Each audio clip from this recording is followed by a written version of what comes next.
Welcome to the Clock Tower. I'm Brandon, and today we're looking at RWBY. Doing some playing around over here with RWBY, and we're putting together a deck to make that happen. First up is the set overview. Really focusing in on its endgame here. Has a lot of different unique pieces to be able to help get the right game plan you're trying to go for, and also to be able to respond to very different situations depending on what you're going up against. So you have a lot of tools to be able to put into your toolbox with this kind of set. It's more of like, how do you want to build to get to there? Your main color is going to be red. Red is the main color that you're going to be wanting for pretty much whatever deck you're going to run. Most of your tools are going to be in red, like the stock swap, for example. So with that kind of idea in mind, the list we're putting out is going to be this bar standby deck. So it does run 3 combos, but I think you're going to have enough opportunities to be able to make that work. We're running the level 1 cigarettes combo that gets up to 7k on attack on played. Going into then the Pura combo from set 1, which essentially allows you to be able to shuffle back 5, assuming you have a full board on stage. This allows you to potentially squeak out some extra damage in the mid game, especially because this can come down at 2. So potentially push your opponent right into 3 at early 2 to then close them out with the following swing. The combo that we run at the top is the old RWBY combo paired in with the new support piece to be able to make that happen. The RWBY Rose timing for the climax combo is on climax placement. So you can place the climax down, do the combo, and then resolve the standby trigger. So when climax is placed, rest RWBY to burn 3, and then clock kick the character in front of it.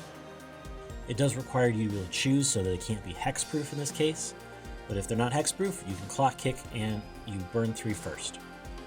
Then the standby comes in, and you're able to stand by the RWBY Determined over one of the spots in the front row, and at the beginning of attack phase, which is after climax phase, you can choose one of the following effects. 2 different effects on this card. Realistically, you're probably only running one of the effects, and that's going to be to choose one of your other characters and stand it, and then choose up to 2 characters, and then they get +1 soul to end of turn. So effectively, you're turning them into bigger bodies to be able to swing into. You can also add additional soul to them to swing for bigger numbers.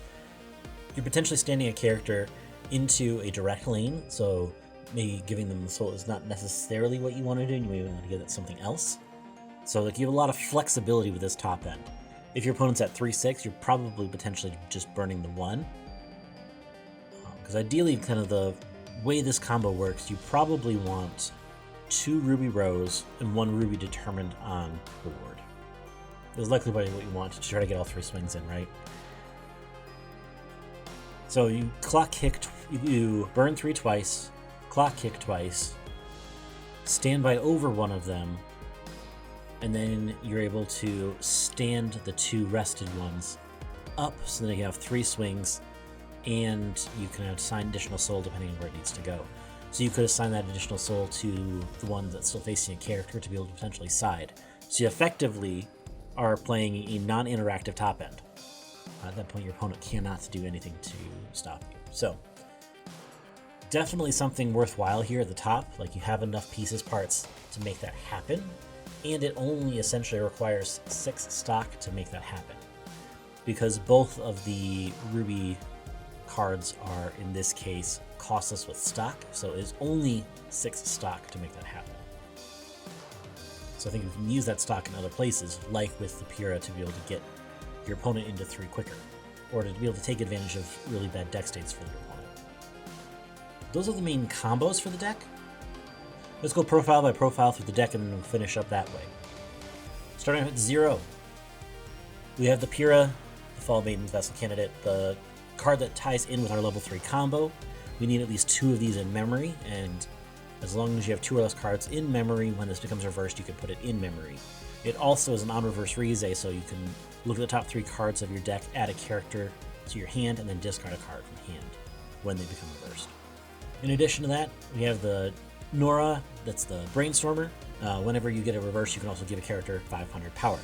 It's a salvage Brainstormer, so you're able to get the cards out of waiting room so you know exactly what you're getting when you do it. We are on the RWBY Life Changing Scene. This is our climax swap, and also has the ability to top check the top card of our deck. So we get kind of potential knowledge for triggers or other effects as well, or even just a potential mill 1. But the climax swap is the important part here. We're running bar, so we're more likely to have climaxes in hand, and if we want to switch into whichever standby we want, this is the card to do it. We also run the Raven, Sarcastic Remark. On play, reveal the top card of the deck. If it's a character, add it to hand, discard a card. It also has the ability to discard a character to draw one. We saw this profile in with Data Live. It's a very successful double filter card. I think this is going to do really well here, especially to try to help draw into climaxes more often. We also run the Lyren. It's a level 0 clock bomb, so you're able to remove zeros from field. But at the same time, it also is going to be our effectively salvage Ricky. Pay 1, look it up to 3, pull 1 card from among it into your clock, and then choose a character in waiting room and add it to your hand. This allows us to put more cards in waiting room to be able to select from, but it also allows us to color fix effectively from the top 3 cards to be able to try to make sure we get our green in for level 1. We also run the Neon Cat. If they only have one class of 0 on stage, we can bottom deck it. At the beginning of your opponent's draw phase, you reveal the top card of your deck, and if it's a level 1 or higher, you can return this card back to your hand. So just another potential coin flip to be able to keep cards in hand going forward. At level 1, we already talked about the combo itself. Pairing with that, we have the Wren working together. This is our additional security blanket to make sure we get our memory condition in play. This is our essentially Ramorous, right? To be able to pay 1, choose a cost 0 from waiting room, put it on stage, and at the end of turn, that character, as long as it's still on stage, can go to memory. I have a couple 1-ups here of red, just in case, depending on what's going on. I have this 1-0 that is a level 1 reverser, as long as you have 2 or more other characters. And as long as you have 2 more other characters, you may draw ditch 1. So just more potential draw, as well as dealing with some very specific matchups. I also picked up the Nora Winning Advice. If you have another character, this gains 3k power, so it sits at 6/5 base. The big part of why I run this card is because it has a pay 2 ability that lets you search out a climax. As long as the card with the same name as the climax in waiting room. So effectively, as long as I have a copy in waiting room, I can pay 2 to search out a copy of that exact card and put it to hand. More climax assurance. With 3 combos, I want to make sure I have the climax every turn I want. Going to 2, I have the Nora Childhood. 4 or more gets another 6k power, so it sits at 10k. It's a 2/1 that also has the ability when you have 2 or more other characters, you may draw 2, ditch 2. So more climax assurance, we'll make sure that happens. 10k cross turn, and as long as you have 4 more other characters on stage already, when you play this card, you can refund the stock from waiting room. Again, just more draw, just trying to consistently keep going through my deck to be able to get the climaxes I need to be slam down and get the resources going. Resource generation is a little bit tighter at the early game because I think our end game doesn't require as many resources here. You still need that kind of selection here, which we run a decent. At level 3, we've already talked a little bit about the RWBY top ends. We talked about the Pura. The other thing that Pura does is be able to give global 15 as long as it's in center stage. So trying to help boost up some of our profiles as well. We have Stock Swap. Gets an additional 1,000 power for each of your opponent's backstage characters, so potentially up to 11. Stock Swap or can Icy Tail, depending on what you want to do.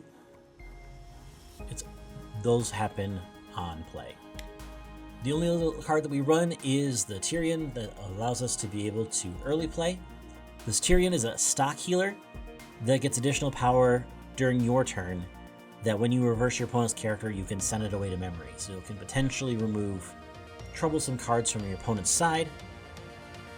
Able to stock heal, which is probably the more important part of this card here, because you don't need any additional hand at the end game. And I think you can afford to spend the resources to do that pretty consistently.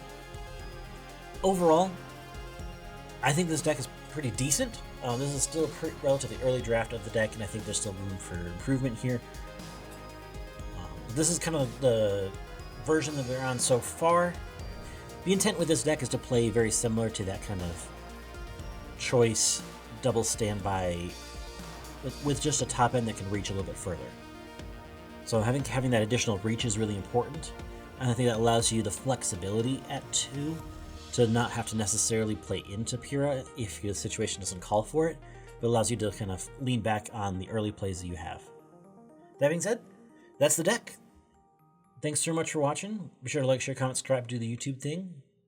And until the next time, have a good one.